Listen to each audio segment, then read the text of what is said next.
mayam Indian Air Force ki vacancy lae officer gi ko sida haise force is commission officer in flying and ground duty haidi flying kai se mayam sigi Indian Air Force ki yam saw fam se ko officer level ne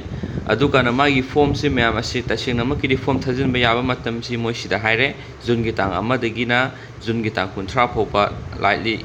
tha ama mukki matam pire ko aduga magi website su pire career Indian Air Force.cdac.in natragana afcat.cdac.in sida thajin biyani jun gi tang ama dagina jun gi tang kunthra phuki manungda aduga moi sigi NCC kano tawba kangu su thajin bayai ko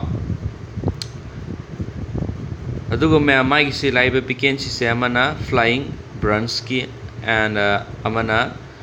ground duty ki ko technical ki and non technical kangu gi thajin bayare adukanda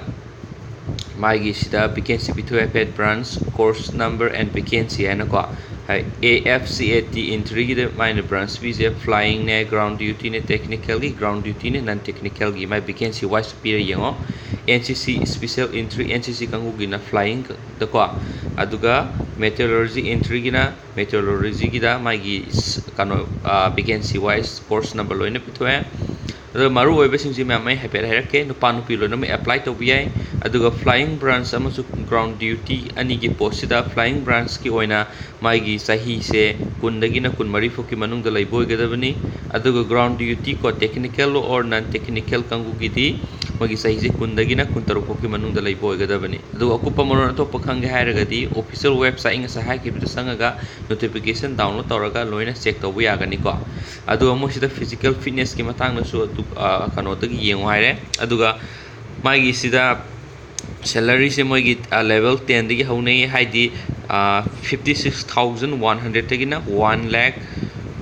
ko 10,700 ke manung da magi salary se start to good hand sida haire ko aduga adu sunat salary de sunat ba top allowance ke amasu moina piri ba sida ko adudagi nangi insurance adudagi khudong sabi ampi aduga tamen condition khara su pire tetu se magi inner face kumba chu permit tawi ko kano tawga su hapaga su aduna singba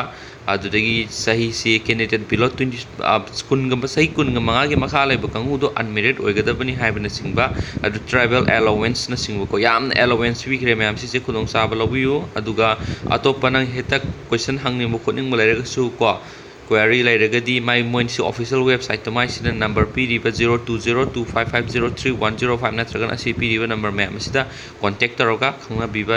tana biba yani call taro khang biani ko